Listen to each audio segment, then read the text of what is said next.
The games cannot be planned or executed without the support and assistance from our incredible health partners. Today, we have two guests from one of those partners. Joining us from Hackensack University Medical Center, Hackensack Meridian Health, our President and Chief Hospital Executive, Mark Sparta, and Medical Director of Cell Therapies Manufacturing Facilities, Dr. Scott Rowley. Gentlemen, thank you so much for joining us today. Thank you for having us. Mark, let's start with you. You've worked on this bid 4 years ago. Why did you want to bring the games to New Jersey? So when the New Jersey Sherry Network first approached us about being a major sponsor for the games, it was not even a close call.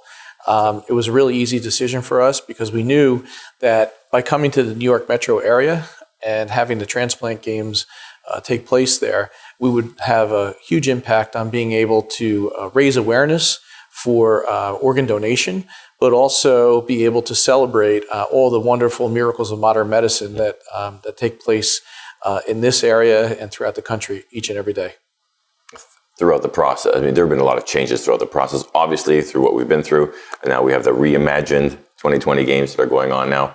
And you've been a huge supporter throughout the entire pandemic. What kept you motivated to stick with this? Well, you know, the games must go on. And even though COVID kind of detoured us a little bit, it was really important to eventually hold the games. And we were delayed a year. But fortunately, we were able to hold the games in a modified format this year in order to really honor all the donors, but also celebrate all the recipients of the organ donations. Yeah, and we've definitely been doing that.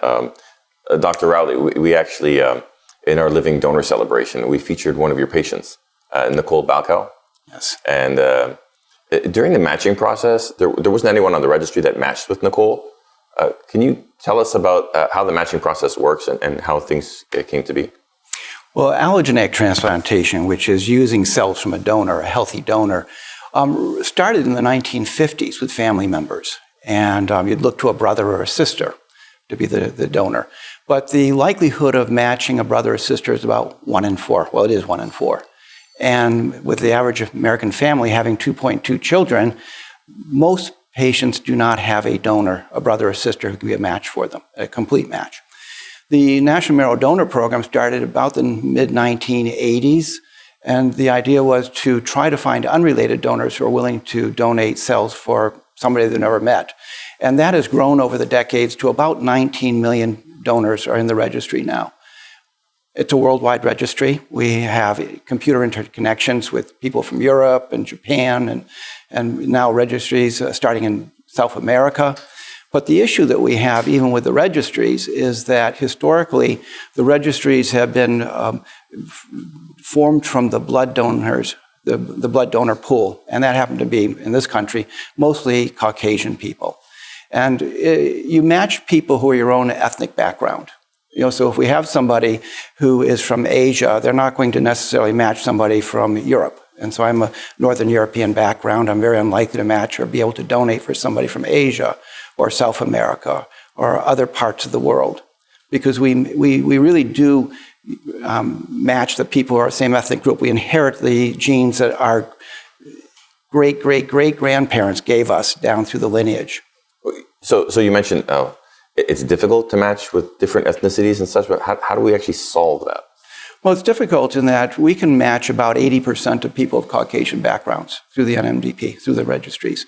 But when you start looking at ethnic minorities, such as the African American population, the likelihood of us finding a complete match is about 20%.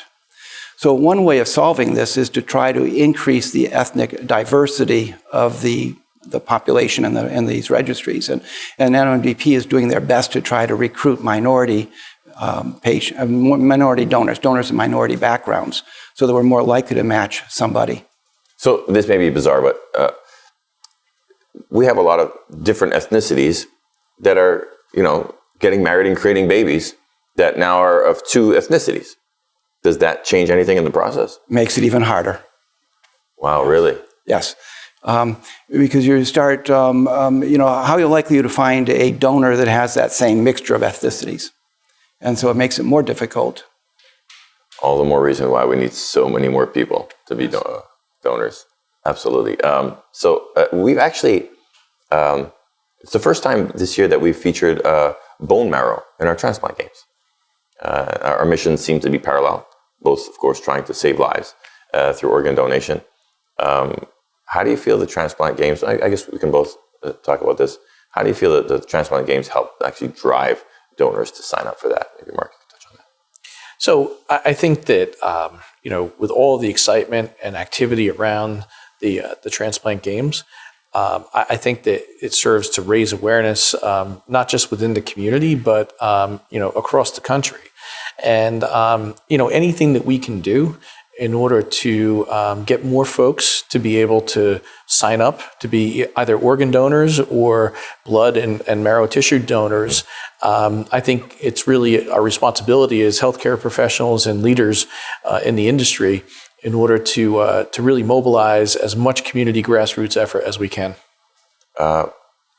Doc, you have a cool story that we talked about off air before we got on, and those of you on the hub, yes, we're across the U.S., but we're also around the world now, talking to our community through the hub that offers these games to everyone. Can you share a story with us about how you blended those two worlds together of the bone marrow and the transplant and how they came together? Well, certainly. We talked a bit about trying to match people in the unrelated donor program, and we even have many, many patients, as you mentioned, the different ethnic populations in this particular area, the New York metropolitan area, has a variety of different ethnic groups. And so there are many patients that we cannot find donors for in the family, complete matches, I should say, brother or sister, unrelated donors. So we're able to do haploidentical or half-match donations. And the furthest we've gone to find a donor is actually the son of a cousin. So it would be a third-degree relative, because you inherit a chromosome number 6. It's really actually where your tissue type is. And you inherit that from your mother and one from your father. But they inherited one from their mother and father, and they inherited one from their mother and father. So generation after generation, this chromosome 6 goes through the family. And you can see this chromosome 6 go into your parents' brothers and sisters, your aunts and uncles, and down into their children. So you can start doing matches with cousins, nieces and nephews. So this has been a great opportunity for us to find donors for people who don't have an unrelated donor registry. And one patient we've talked about here is, of course, this woman who got her transplant from her cousin. So that, I guess, would be a second-degree relative, share 25% of the DNA. We had another patient, though, this is to answer your direct question. We had a young man who had a bone marrow problem that also caused kidney failure, complete kidney failure. He was on dialysis and would be dialysis dependent forever. We were able to treat the bone marrow problem with a half-match transplant from his father. He donated bone marrow for his son. And that actually set up the immune system such that his immune system is in the recipient, his son. And then he was willing to donate a kidney also. And so we were able to put the kidney into the recipient, the young man, as well. And it avoids a lot of the problems that kidney transplanters otherwise face. They have to face about getting a kidney to take, not be rejected. And with his immune system in his immune system in the recipient there, putting the kidney in there just made things a lot simpler. That is innovation. That's incredible. I mean, how science is just literally keeps creating opportunity. What is it in you that makes you want to do this?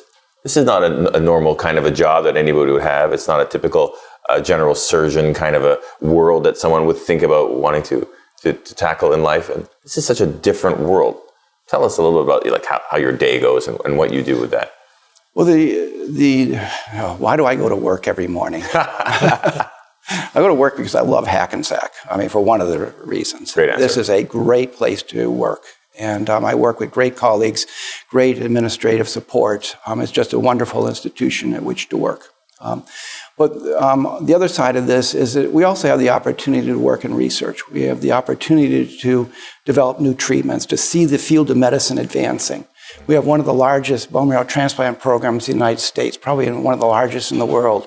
I'm based here at Hackensack Medical Center. We have scientists down at the Centers for Discovery and Innovation. We have relationships with Georgetown University. It's the opportunity to come in and work with scientists, developing new science, and also the fact that we're able to work with our patients. We have any number of patients that come in and receive their treatments at our center, and they live in our own neighborhoods. These are the people we care for, and that's always very enjoyable. And you care for them from way before and even after the fact, which makes them feel part of that community. And I think Hackensack is open to doing that kind of stuff and being more of a welcoming, hospitable kind of environment for people who go through something that is so traumatic like that. Yes, we do. Hackensack does encourage patients to maintain a relationship with us. We're not trying to send people away. Instead, we have these long-term relationships. I have people that I have been working with for 20 years at Hackensack. Now, I'm not working with them in the sense that they're under active treatment. They've had their transplant, they're cured of their diseases, but they continue to come back to us. We're doing the long-term follow-up. That's amazing. Mark, we've seen... So, I think when you consider that over the past 25 plus years that our bone marrow stem cell transplant program has been in existence, we've transplanted over 6,000 patients, and we average around 400 transplants each year. To have the ability to have that type of life-changing impact on so many lives and allow folks to be able to celebrate more birthdays and see grandchildren being born, high school and college graduations. Yeah. That's why we come to work every day. Yeah, absolutely. And we've seen that. We've seen so many of Hackensack team members, and they've attended the games this past weekend. We've seen living donors. We've seen donor families that have come, and I'm sure they give you feedback. They told you how they feel about what's going on right now, and it's home. It's in their home. Yeah, a tremendous sense of pride in the work that they do, and to be able to see that long-term impact of the work that they do, and patients that are able to get back to productive lifestyles and very active lifestyles. That makes it all worthwhile, and that's the gratitude that the team receives when they're able to see those types of things happen. What's it like for you guys when you see your patients on the back end and they've recovered, and now they're like that shining light for those who are going through the process? It's very gratifying. I mean, I don't think that what I do is very special. I guess they do, because we do cure diseases. And the intent of transplantation is curative intent, taking people with illnesses that otherwise be fatal. I think it's just routine day-by-day work, but it certainly is gratifying. And I certainly am gratified when I start seeing patients such as somebody with sickle cell anemia, where their life is devastated by the painful crises. And I have several patients now that are getting their college degrees, master's degree. We have one getting her master's degree in health education, and a normal lifestyle. These are great. Is there something in particular, Mark? I mean, since you started 4 years ago and you worked on that bid, is there something that stood out to you, or that you were looking forward to seeing this weekend at the Transplant Games? Well, honestly, to be able to see the staff and the team actually be able to see the fruit of all their efforts and labor. Yeah. As the leader of Hackensack University Medical Center, it's really gratifying for me to be able to see the team appreciate that sense of pride and accomplishment from everything that they've put into it. But to be able to see patients and their families participating and enjoying themselves and having a great time, especially considering the past 16 months and what we've been through, that's worth all the effort that everyone has put in to putting these games together. We're so very grateful for your support, Doctor, for everything you do. Mark Sparta, Dr. Rowley joining us today. Thank you for taking the time, having a conversation, supporting the Transplant Games. And it's our last day today, but it's not our last day. So we'll enjoy the last day of the Reimagined 2020 Games, and we'll look forward to bigger and better things always. Again, thank you so much. Coming up next, we'll speak with our friends at MTF Biologics. Stay with us. We're not done.